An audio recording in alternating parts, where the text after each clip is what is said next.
그것이 옳은 거라도 내가 싫으면 그건 옳은 게 아니에요. 모든 기준이 다 자신의 소견입니다. 이건 위험천만한 일 중에 하나입니다. 우리가 세상을 살아가면서 일반적으로 생각할 때 어떤 기준이 있어야 됩니다. 그러면은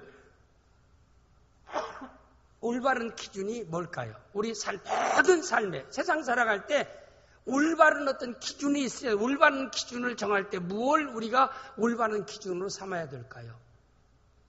첫째는 객관적이어야 합니다. 객관성이 있어야 돼요. 객관이라는 것은 A가 봐도 옳은 거고 B가 봐도 옳은 것이고 C가 봐도 옳은 것이다.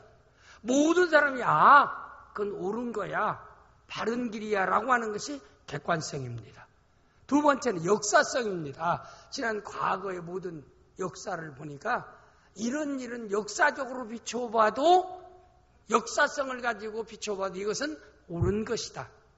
그래서 우리가 사도신경 고백을 하잖아요. 이 사도신경 고백은 사도들이 하나님에 대해서, 예수에 대해서, 하나님 나라에 대해서, 성령에 대해서, 마지막 날에 대해서 신앙을 요약해서 고백하는 고백이 사도신경 고백입니다. 그러면 2000년 전에 사도들이 고백했던 고백을 오늘 우리도 똑같이 고백합니다. 예배 전에 똑같이 고백합니다. 이단들은 이 고백을 싫어해요.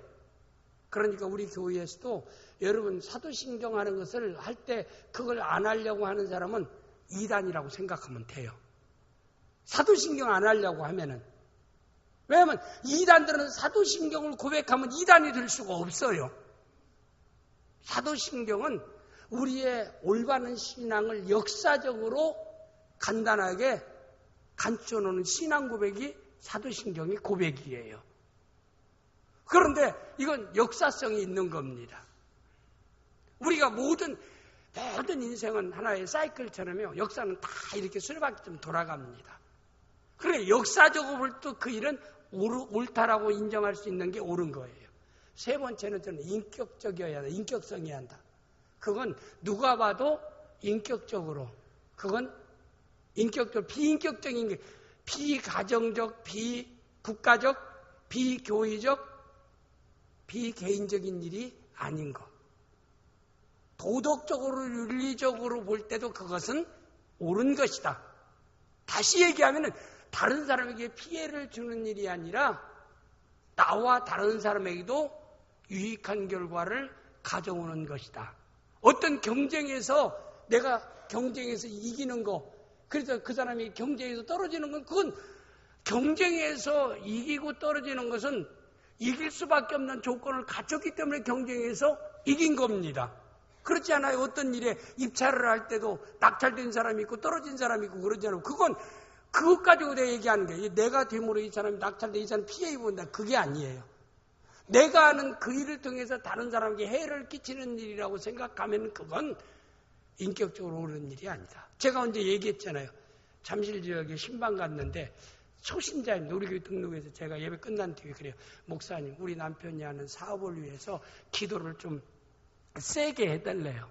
세게 해달라는 말은 뭐예요? 간절하게 해달라는 얘기겠지요. 목사님, 믿습니다. 이렇게 소리 질러서 기도하는 게 아니고 조용하게 믿습니다 해도 그건 세게 하는 기도잖아요. 말씀에 근거한 기도가 세게 하는 기도입니다. 세게 좀 남편은, 그래서 제가 그랬어. 그럼 남편이 무슨 사업을 하고 물었더니 찌밋찌밋하고 말을 못해요. 아니 무슨 사업하는 걸 알아야 내가 세게 기도할 게 아닙니까? 그러니까 말을 못해요. 무슨 사업하는데? 물장사한대요. 그래서 나는 물장사한다면 이제 알아차리자. 물장사는 거 뭘죠? 여자들을 두고 물장사하는 거. 근데 내가 가만히 듣고 보니까 내가 그랬어요. 사업을 좀 바꾸셔야겠다라고 그랬어요. 그래야 제가 세게 기도해 줄 수 있겠다라고요. 솔직히 그 사람에게 구체적으로 내가 세게 기도해서 잘 되면은 피해 있는 사람이 너무나 많아요. 여자들 두고 사람을 술 취하게 만들고 바가지 씌워가면서 사업하기 시작하면은, 그렇지 않으면 돈을 크게 못 벌잖아요. 그러면은 그게 사회적으로, 국가적으로, 가정적으로, 개인적으로 그 개인에게는 좋을지 몰라도 다른 사람 피해를 많이 줘. 그 옳은 장사가 아니에요. 그러니까 사업도 믿는 성도들이 참, 우리 물장사도 그냥 커피 장사하는 건 좋아요. 음료수 장사하는 건 좋아요. 그러나 우리가 할 수 있는 대로 그런 건 다 인격적인 겁니다. 도박장을 차려놓고 대여를 통해서 그런 사업은 안 돼요. 인격적으로 그런 걸 얘기하는 겁니다. 그러니까 인격적인, 그리고 특히 예수 믿는 성도에게 필수는 뭡니까? 성경이 기준되어야 돼요. 말씀이 기준되어야 합니다. 성경에 그릇되는 것은 옳은 것일 수 없어요. 객관성이 있고 역사성이 있고 인격성이 있고 성경에 그릇된 것은 옳은 것이라고 말할 수는 없는 것입니다. 그래서 우리 예수 믿는 성도는 성경이 필수적으로 기준이고 그 다음에 인격성, 역사성, 객관성은 함께 포함되는 겁니다. 이렇게 세상 살아가면요, 올바른 기준을 가지고 세상을 살 수 있어요.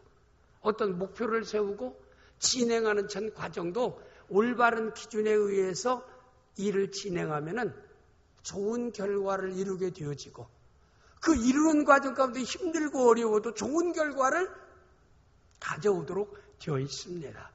또 성경적 기준을 따라 살아가니까 하나님께서 또 그에게 은혜를 베풀어 주사 성취되게 하시는 은혜의 역사도 있게 될 줄을 믿습니다. 그러나 목표와 방향이 잘못되면은 열심히 내고 할수록 더 우리가 하나님과 멀어지게 되고 개인이 돌이킬 수 없는 불행의 늪에 빠질 수밖에 없는 것입니다. 결과가. 그러니까 세상을 살아갈 때 내 소견이 기준이 돼서는 결코 안 돼요. 사사들이 오늘날 많은 사람들이 자기의 소견대로 행동하다 보니까 다른 사람에게 피해를 주고 고통을 주고 힘들게 하는 일도 많아요. 저는 항상 그런 얘기해요. 너무나 고집이라는 것은 객관성이 없다. 주관이라는 것은 그래도 객관성이 있기 때문에 우리가 저 사람 주관이 있는 사람이야. 좋지 않아요. 근데 고집이 많은 사람이야.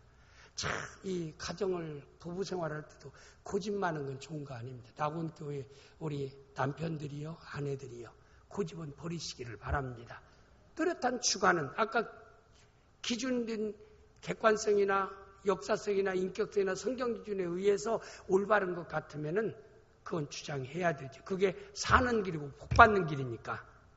그렇지 않는 것은 우리가 고집을 부려서는 결코 안 돼요. 성경 가운데 다수가 결을 민주적인 원칙도 옳다고 말할 수는 없어요. 성경의 기준 왜? 12명의 정탐군이 가나안 정탐보고 왔습니다. 왔는데 어떻게 했어요? 10대 2여요. 그러면 10대 2면 민주적인 다수가 결의 원칙에 의해서 결정하려면 어떻게 해야 돼요? 가나안 정복하면 안 돼요. 그러니까 모세는 민주적인 방법으로 성경적인 근거에 의해 민주적인 방법에 의해서 10사람의 손을 들어주니까 모세는 가나안 땅 못 들어갔어요. 딱 누구만 들어갔어요? 믿음의 말을 했던 여호수아 갈렙만 들어갔습니다. 40년이 흘렀는데 갈렙 같은 사람은 가나안 점령할 때 40대의 건강이 80대에도 똑같았더라 그랬어요. 갈렙의 건강이 여러분의 건강이 되어질 수 있기를 주님의 이름으로 축복합니다. 기도하세요. 하나님 갈렙의 건강을 나에게 주시옵소서. 저도 열심히 기도해요. 하나님 갈렙의 건강을 주시고 제가 나와 관계된 사람에게 침이 될 때에 그날 밤 잠자면서 내 영혼을 불러가 주시옵소서. 난 아내에게도 짐되기를 원하지 않습니다. 자녀들에게도 짐되기를 원하지 않습니다. 짐이 된다라고 하면 저는 금식을 해서라도 전 천국 갈 거예요. 좀 심각한 말 같지요? 저는 그렇게 기도해 왔습니다. 그 대신 하나님 갈렙의 건강을 나에게 주시옵소서. 내가 무언가 관계된 사람에게 짐되지 않냐고 배치장도 맡으면 나 따라오는지 같이 들어줄 수 있는 때까지는 살아갈 수 있게 하여 주옵소서. 이런 저는 기도를 드립니다. 그래서 우리가 어떤 일의 기준을 정한다는 게 참 소중하고 중요한 거예요. 근데 사사시대의 중요한 요소 중에 하나가 여기 사사기 20장 25절 말씀 내용에 보면 그때 이스라엘에 왕이 없으므로, 이 말은 하나님을 떠났으므로, 하나님 떠나면 물고기가 물을 떠나서는 안 되는 거예요. 근데 하나님을 떠났으므로, 하나님 떠나니까 이제 기준이 없어지는 거예요. 예수 믿는 사람이 믿음을 떠나면 기준이 없어집니다. 그때는 기준이 없어져요. 그래서 사람이 각기 자기의 소견에 옳은 대로, 내가 옳다라고 하면은 옳은 대로 행하다 보니까 사사기에 사회에서 여러 가지 안타까운 사건이 많지 않아요. 한 사람이 자기 두 번째 여자를 얻어가지고 그 여자가 산골짜기에서 다 힘들고 어려우니까 그냥 친정집으로 돌아가니까 그것도 데려가지 않아요. 그래서 데리고 오는데 해가 저무니까 기브와 어느 족속에 들어갑니다. 들어가 있으니까 깡패들이 와가지고 그 여인을 내달라고 얘기합니다. 그러니까 여기서 얘기도 그 사람이 듣질 않아요. 그리고 나중에는 남편이 그 여인을 내주는 거예요. 밤새껏 깡패들이 돌려가면서 여인을 성추행을 합니다. 그런데도 방 안에서 그대로 문 딱 잡고 있어요. 그러니까 나중에 그 여인이 밤새껏 시달려서 기어와가지고 문턱을 붙잡고 신음하는 소리를 들으면서도 문을 열어주질 않습니다. 그 정도 어두운 게 사사 마지막 시대입니다.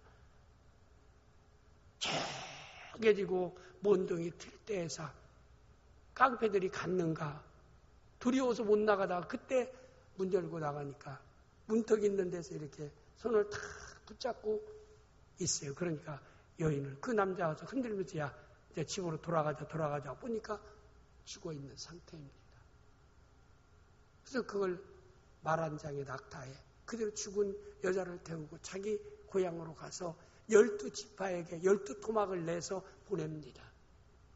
기브와 족속 12지파에 속한 기브와 족속이 이렇게 만행을 저질렀습니다. 이건 그대로 놔둬서는 안 됩니다 해서 그때 사회적인 그 12지파들이 모여가지고 그 기브와 족속에 대해서 그 응징하는 그런 사건에 기록되어 있습니다. 그 당시 한 사건만 성경에 소개하지만 오늘 현실에 우리 주위에서 일어나는 사건과 너무나 흡사한 사건이 일어나는 이유 중에 하나가 기준이 없기 때문에 그런 겁니다. 정치에 기준이 없어요. 사유에 기준이 없습니다. 요사이 젊은 사람들은 더 기준이 없어요. 옛날 저 어렸을 때만 해도요. 중고등학생들이 담배 피우면 어른들이 그냥 지나가는 게 없어요. 피도 안 마르고 호주에 인권도 안 바른 놈들이 뭐 담배 피우고 있냐 이놈들아 빨리 꺼라 이놈들아. 그럼 예 끄겠습니다. 그런데 지금 애들은요 중학생들도 담배 피우고 그러고 나서 얘기하면 아저씨가 뭔데 몇 명이 달라들어서 넘어뜨리고 구타하고 그러니까 여러분 애들 중학생도 키가 뭐 어디에 잘 먹어가지고 얼마나 큰지 몰라요. 그리고 또 학교도 안 가는 애들이 엄청나게 많고요. 이런데 놀이터나 이런 데 와서 너무 안타까운 일들이 수없이 많잖아요. 그래도 그거 여러분 내 자녀가 아니면 관여할 수 있습니까? 그 이외에도 여러 가지 기성시대에 도저히 용납될 수 없는 사건들 수없이만 1월 달부터 일어났잖아요. 이런 시대에 요인이 어디에 있는가? 사사 마지막 시대와 똑같다. 기준이 없기 때문에 그렇습니다. 우리 그리스도인들은 세상을 살아가면서 기준이 있어야 돼요. 성경이 우리의 기준이 되어야 합니다. 그리고 일반적으로도 객관성과 역사성과 인격성은 항상 참조로 해서 올바른 기준을 따라 살아갈 수 있는 귀한 성도들이 되어야 될 줄을 믿습니다. 오늘 마태복음 1장 5절 말씀을 한번 보겠습니다. 1장 5절 말씀. 우리 시작. 살몬은 나압에게서 보아스를 낳고 보아스는 룻에게서 오벳을 낳고 오벳은 이새를 낳고 여기에 예수 그리스도의 족보 가운데 포함되는 사람이 누구와 보아스와 룻이라고 하는 사람이 포함됩니다. 룻기의 주인공은 보아스와 룻입니다. 하나의 모든 그 연속극에서 보면 주인공이 있고 그 다음에 조연들이 있어요. 그러면 룻기에 대한 모든 룻기 전체에 대한 주인공이 누구냐면 보아스예요. 또 주인공이 룻이라고 하는 이방 여자입니다. 보아스는 유대인이에요. 인격과 신앙과 덕망을 갖춘 완전히 믿음의 삶을 살았던 인격적인 사람이 보아스라는 사람입니다. 룻이라는 사람은 이방 여자예요. 모압 여자예요. 그런데 베들레헴에 흉년 들어서 자기 시아버지 시어머니가 두 아들이 재산 가지고 모압이나 이방 땅에 피난 왔다가 완전히 모든 것을 다 잃게 되지 않아요. 잃게 되어지는데 그 집에 이방 모압 여자로서 하나님 섬기는 나홈이라는 집에 시집 와가지고 그때 하나님을 알고 하나님 말씀을 듣기 시작했어요. 개종됐죠. 여호와 하나님을 우상을 발과하세라나 이방신을 섬기다가 하나님 섬기고 그리고 삶의 기준이 하나님 말씀이고 그런 삶을 살아가는 그런 사람이 누구냐면 룻이라는 사람이에요. 그리고 나중에 믿음을 따라 살았던 룻과 서로 신앙 안에서의 가정을 이루어서 그리스도의 족보에 포함된 사람이었던 보아스. 그래서 룻기의 전체의 주역은 룻과 보아스. 두 사람만 보면 룻기를 다 보는 거나 마찬가지예요. 그래서 성경에 예수 그리스도의 그 메시아에 대한 족보 가운데 포함된 사람이 누구예요? 보아스가 나오고 또 포함된 사람이 이방 여인 룻이 나온다는 사실입니다. 그래서 오늘 저는 이 캄캄한 사사시대의 어두운 시대의 어둠을 비추고 밝혔던 두 사람 보아스와 룻에 대해서 그의 삶에 대해서 여러분에게 말씀을 드리면서 함께 은혜 받는 시간 되어지기를 원합니다. 먼저 시간이 많이 갔기 때문에 빨리 요점적으로 이렇게 말씀을 드리면은 먼저 우리가 어둠을 밝힐 수 있는 삶 가운데 중요한 것은 먼저 룻기 2장 12절 말씀 내용을 보겠습니다. 룻기 2장 12절 말씀. 우리 시작. 여호와께서 내게 행한 일에 보답하기를 원하며 이스라엘 하나님 여호와 그의 날개 아래 보호를 받으러 온 내게 온전한 상 주시기를 원하노라 하는지라. 너무나 잘 아는 이건 보아스라는 사람이 룻을 만나자마자 룻이라는 여인에게 축복하는 말을 했습니다. 보아스는 그의 모든 삶이 다른 사람을 축복하는 삶을 살았던 사람이 보아스입니다. 사실 이방 여자였던 룻이라는 사람은 모압 이방 여자로서 그가 이 나오미의 집에 결혼해서 시아버지를 잃고 시숙을 잃고 남편을 잃고 재산도 다 망했습니다. 자녀도 없습니다. 자기의 홀로 남으신 늙으신 시어머니 나오미 한 사람만 나왔습니다. 근데 또 늙은 나오미가 자기 모압 지방을 떠나서 내가 베들레헴 땅에 가서 하나님 믿다 죽겠다. 너는 네 집으로 돌아가라. 네 백성 돌아가라 하니까 그가 돌아가지 않고 내가 평생 어머니를 공경하며 살겠습니다 하고 시어머니를 낳아서 베들레헴에 온 사람입니다. 베들레헴에 오자마자 그는 어머니 봉양을 위해서 할 수 있는 일이 뭐예요? 추수하는 밭에 가서 이삭을 줍는 일입니다.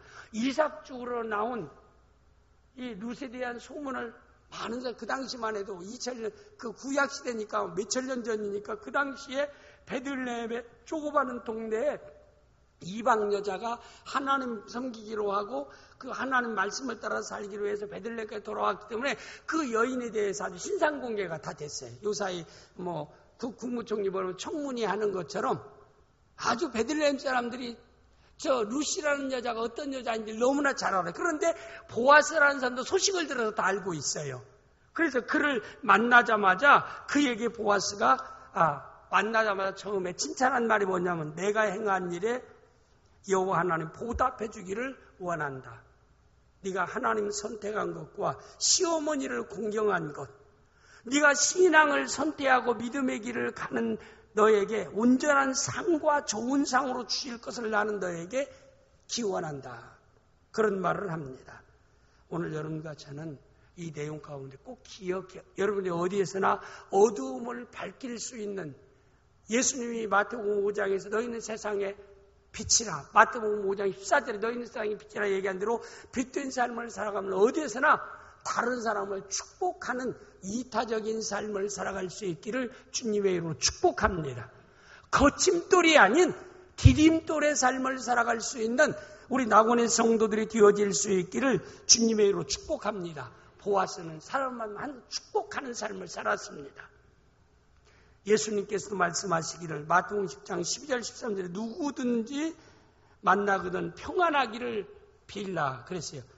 또 그 집에 들어가면 그 집에 합당하면 너희 빈병하니 거기에 이르고 만약 합당치 않으면 그 병이 너희에게 돌아올 것이다. 제자들에게 너희가 어느 가정에 가든지 그 가정에 평안하기를 네가 축복을 빌라. 네가 빈 복이 그에게 합당하면 그 가정에 합당하면 그 가정에 빈 복이 그대로 임하지만 합당치 않으면 네가 빈 그 복이 너희에게 다시 돌아오리라. 우리 예수 믿는 성도는 상대가 나를 저주한 말을 해도 성도는 축복의 말을 하라는 겁니다. 다른 사람이 나에게 거침돌이 돼도 나는 그에게 디딤돌이 되려고 하는 삶을 살아가라. 그러면 하나님께서 갚아 주시겠다 이 말입니다. 마태복음 5장 39절 말씀 내용에 보니까 5장 39절에 나는 너에게는 약한 자를 대적하지 말라. 악한 자를 대적하지 말라 그랬어요. 누구든지 내 오른편 뺨을 치거든 왼편을 돌려대며. 그럼 무슨 말일까요? 오른뺨을 이 의미의 뜻은 우리 여기에서 항상 다른 사람이 나에게 해를 끼치려고 똑같이 나도 해를 끼치려고 하지 말라 이 말. 너는 그의 유익을 위한 삶을 살아가라. 그러면은 네가 그를 위해서 복을 빌고 유익한 삶을 살아가는 그 열매는 그에게 합당치 아니하면 그 복을 너희에게 돌아오게 하시리라. 하나님의 약속입니다. 그래서 우리 말이나 삶은 축복의 다른 사람을 상대를 축복하는 삶을 살아가는 마치 메아리나 마찬가지예요. 우리가 내가 너를 사랑한다라고 산에서 외치면은 상대는 메아리는 내가 너를 미워한다 그렇게 들리지 않아요. 그렇지 않아요? 내가 너를 좋아한다 하면 메아리도 내가 너를 좋아한다 그렇게 들리는 것처럼 우리가 다른 사람을 축복하는 말을 많이 하면은 그 축복하는 말이 그 사람에게 합당치 않은 너에게 다시 돌아오리라 이 말입니다. 언제나 여러분은 대인관계 속에서 축복하는 삶을 살아갈 수 있는 보아스처럼 축복하는 삶을 살아갈 수 있는 귀한 성도들이 되어질 수 있기를 주님의 이름으로 축복합니다. 1000만 성도가 있는 대한민국 땅에 이 모든 사람이 축복하는 삶을 살아간다면 이 어두운 사회는 변화되고 바꿔진 귀한 역사가 있게 될 줄을 믿습니다. 어둠을 밝히는 삶은 축복하는 삶입니다. 오직하면 오른뺨을 치는 자에게 왼뺨도 돌려대라. 네가 악한 자를 대적하지 말고 너는 그에게 평안을 빌고 복을 빌라라고 말씀했어요. 네가 빈 평안과 복이 그에게 합당하면 너에게 다시 돌아오리라. 네가 수모당한 것, 네가 어려움당한 것 내가 보상하리라. 내가 채워주리라. 하나님의 약속입니다. 그 다음에 두 번째는 약한 자를 긍휼히 여기는 삶을 살아야 합니다. 이 성경 한번 찾아보겠어요. 오늘 본문에 룻기 2장 9절 말씀 보겠습니다. 시작. 그들이 베는 밭을 보고 그들을 따르라. 내가 그 소년에게 명령하여 너를 건드리지 말라 하였느니라. 목이 마른 그들에 가서 소년들이 길어온 것을 마실 테니라 하는지라. 이건 뭐냐면은 보아스가 지주예요.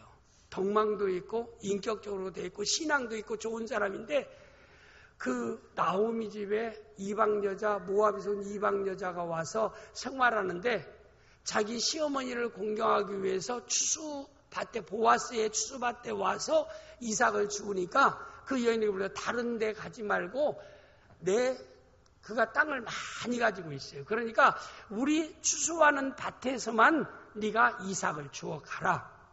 주워 가는데 내가 그 일꾼들에게 추수하는 일꾼들은 유태인들입니다. 유태인들이 이방 여자가 와서 이방 여자에 대해서는 함부로 대할 수가 있어요. 그런데 내가 그 일꾼들에게 명령이에요. 타협이 아니고 권고 아니에요. 명령입니다. 명령하기를 너를 건드리지 말라. 인격적으로 대우해주라. 이방 여자가 시어머니 섬기기 위해 하나님 믿기로 하고 시어머니 섬기기 위해서 먼 땅에 와서 지금 시어머니 섬기기 위해서 지금 이삭을 줬는데 그를 존중해주라. 말도 함부로 했을 때 안 되고 그런 씨앗까지 해서도 결코 안 되고 함부로 말해서 절대 안 되고 주인 나 보아스를 대하는 것처럼 당신들은 대해야 된다 이 말입니다. 이게 쉬운 말이 아니잖아요. 그리고 또 목이 마르면은 그 중동에서는 목이 마르면은 그릇 가져와 소년들이 길어온 그 일꾼들이나 길어온 물을 그냥 아무 때나 그릇 가져와 네가 마음껏 눈치 보지 말고 마음껏 마시라.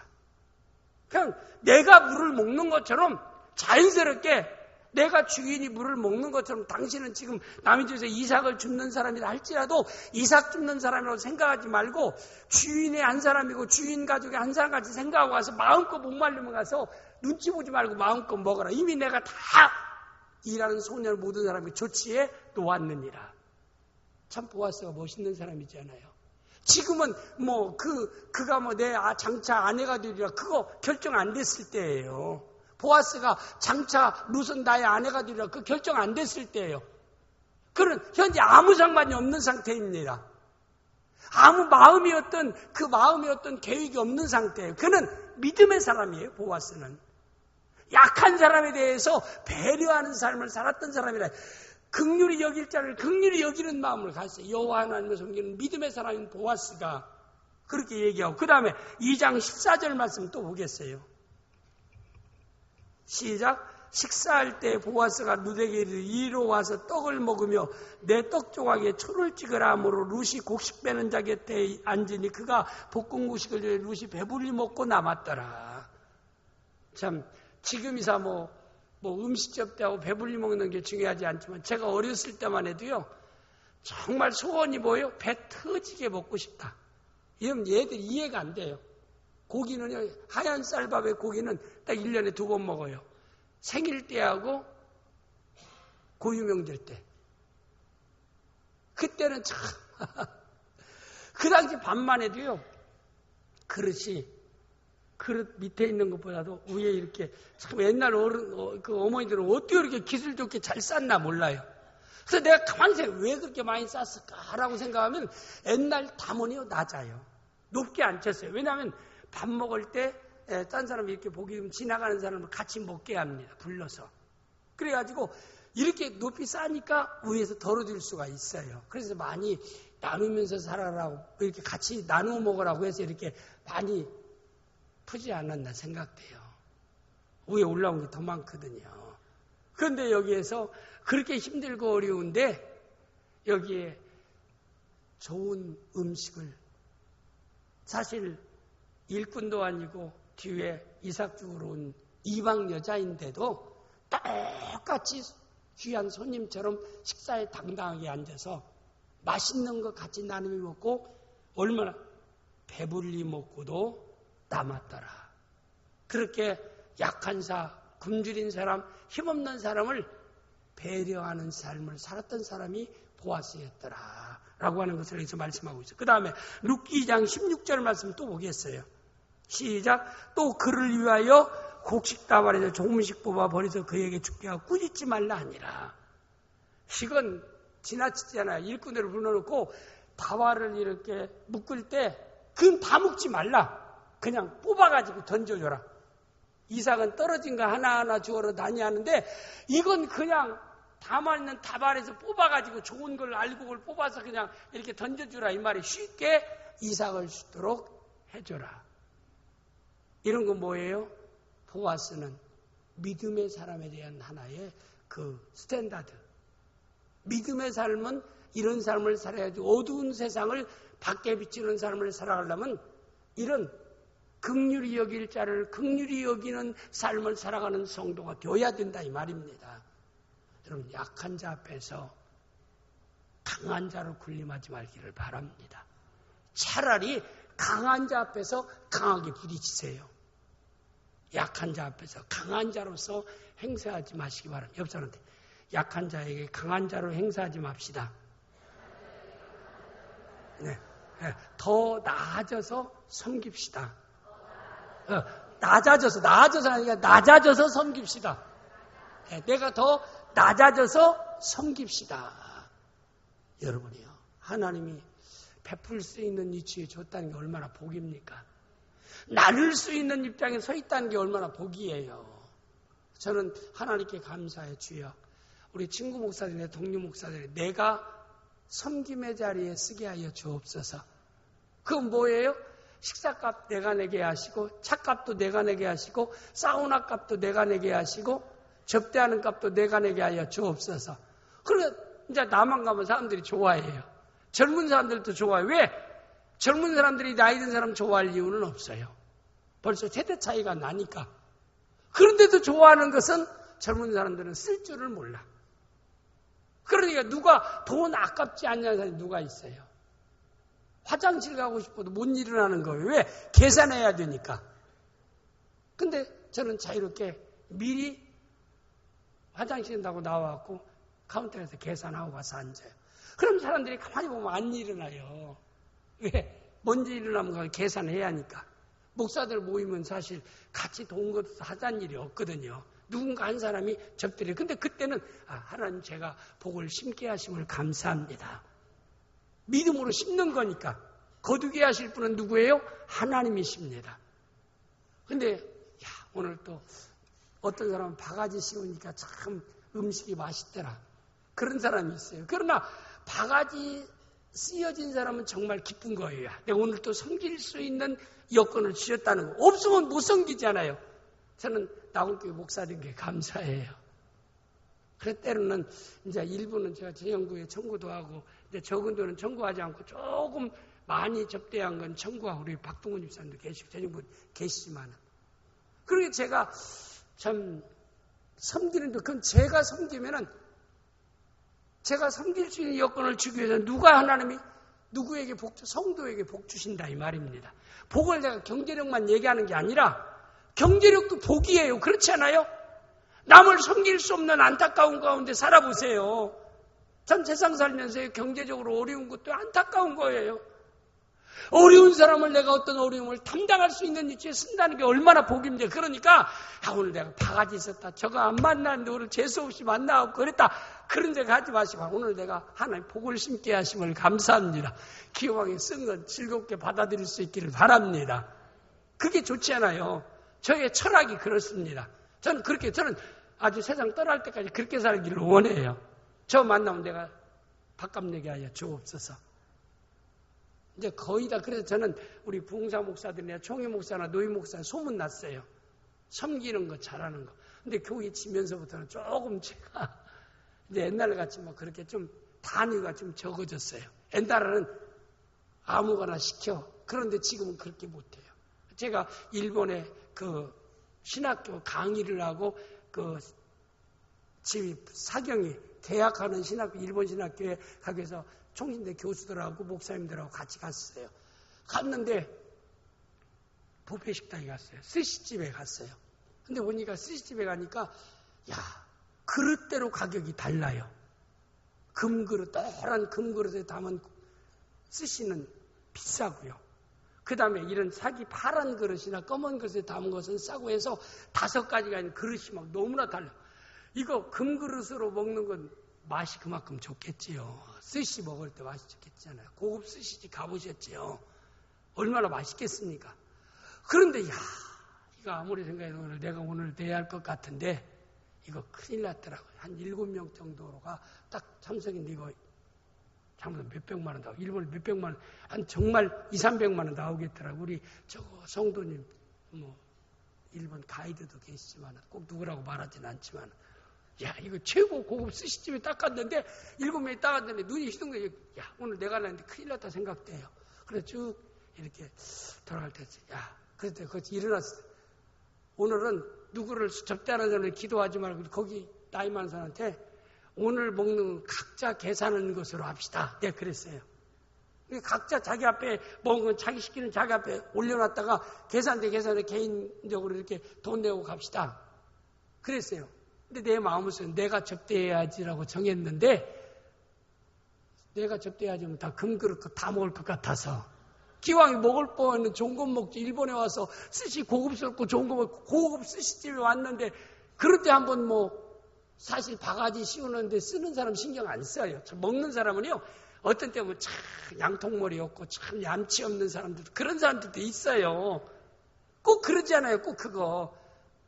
참 그런 사람이 있는데 그런 사람도 거기 포함되어 있어요. 지금 한 2명은 교수 중에 한 사람하고 목사 중에 한 사람 2명 포함되어 있는데 7명 가운데 야 이거 안 되겠다 해서 각자 이렇게 먹으라고 그래서 이렇게 같이 돕니다.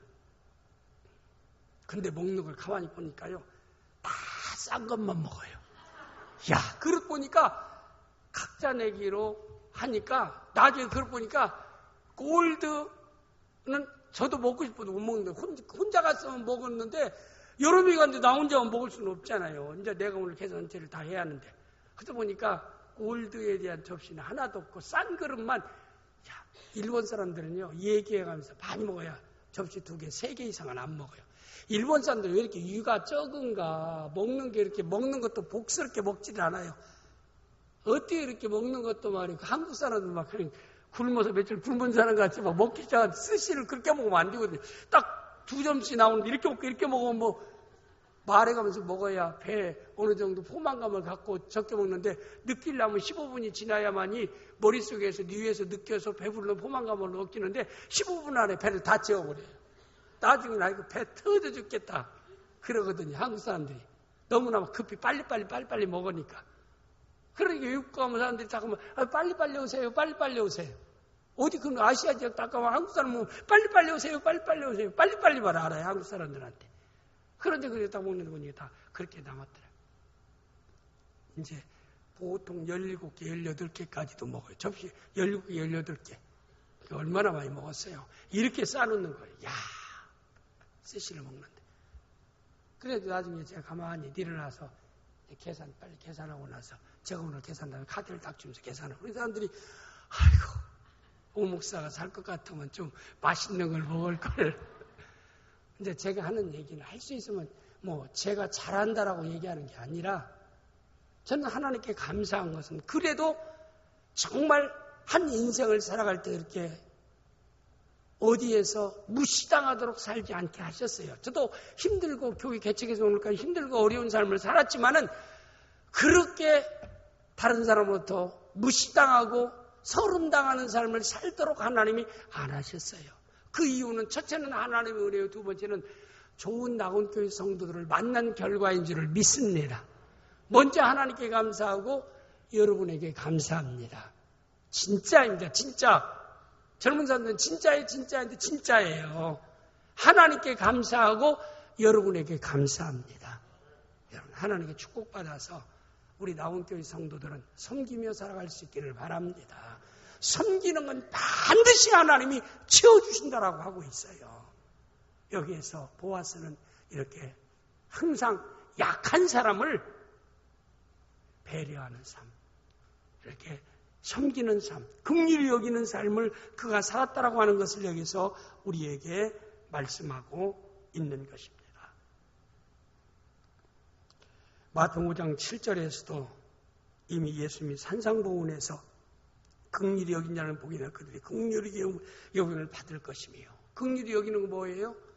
베푸는 삶을 얘기하는 겁니다. 긍휼히 여길 자를 긍휼히 여기면은 너도 긍휼히 여김을 받는 하나님께 너를 긍휼히 여기는 복을 하나님이 우리에게 주겠다라고 말씀하고 있습니다. 마지막 세 번째는 여기 보아스나 룻은 신앙과 일치하는 삶을 살았습니다. 저는 성도들이 한다고 부흥 강사들이 그런 얘기를 많이 해요. 성도들 가운데 보면 예배 드릴 때 보면 다 성도의 아름다운 옷을 다 입고 있어요. 근데 예배 끝나고 교회 나가는 순간 성도의 옷은 교회 입구에다 걸어놓고 세상 옷을 입고 또 나가는 거예요. 밖에 나가서 가정에 가서 사회에 가서 직장에 가서 일터에 가면 성도라는 것이 보여지지 않아요. 세상 사람으로만 보여지지 성도로 보여지지 않아요. 우리 정숙기 집사님은 병원에서 그리스도인으로 보십니까? 정숙기 집사 간호한 한 사람으로 보입니까? 사람들이 누가 얘기해요?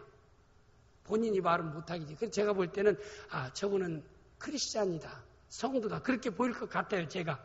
근데 내가 보는 건 좀 다르지. 구명희 집사님도 어디 가서 무슨 구명희 권사님도 갈 때도 저건 보험 설계사다라고 보이지 않고, 이 사람은 나에게 유익을 주는 사람이라고 보여줄 수 있는 사람들. 저 사람은 성도이기 때문에 다르다. 어디에서나 말이야. 어디에 있든지 예배당에서 예배 드릴 때만 성도 옷을 입어서는 안 된다 이 말입니다. 밖에 학교에 가서도 성도의 옷을 입고, 가정에서도 성도의 옷을 입고, 직장에서도 성도의 옷을 입고, 어디 가서 성도의 옷을 입고 있어야 된다 이 말입니다. 유니폼이라는 게 굉장히 중요해요. 그러지 유니폼이라는 게 중요하지 않아요.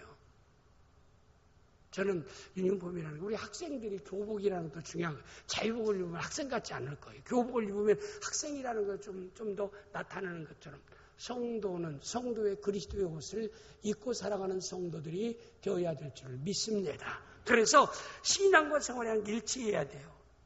여기 룻기 2장 11절 말씀 내용에 보니까 시작. 보아스가 그에게 대답하여 이르되 내 남편이 죽은 후로 내가 시어머니에게 행한 모든 것과 내 부모와 내 고국을 떠나 알지 못한 백성에게 온 일을 내가 분명히 알려졌느니라. 모든 사람이 네가 하나님을 선택하고 그리고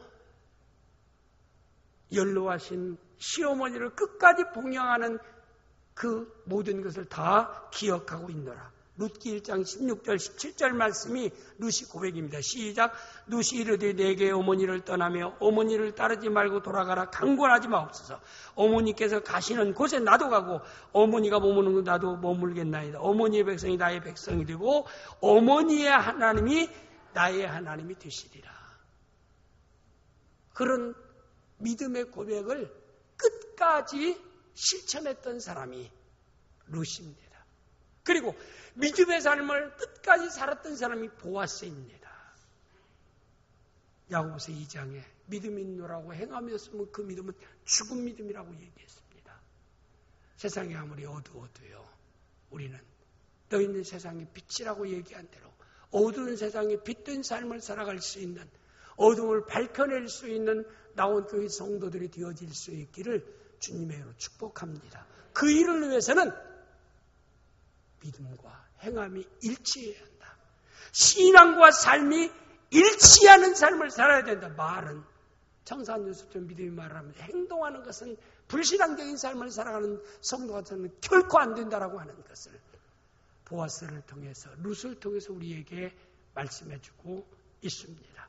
우리 모든 성도는 보아스, 룻을 본받아서 살기 힘든 사사시대의 어려운 시대의 현실을 살아가면서도 하나님이 여러분을 보호하시고 여러분을 지키고 여러분과 함께 하시고 여러분에게 복을 주심으로 어둠을 밝히는 룻과 보아스와 같은 축복된 삶을 살아갈 수 있기를 주님의 이름으로 축복합니다. 기도하겠습니다.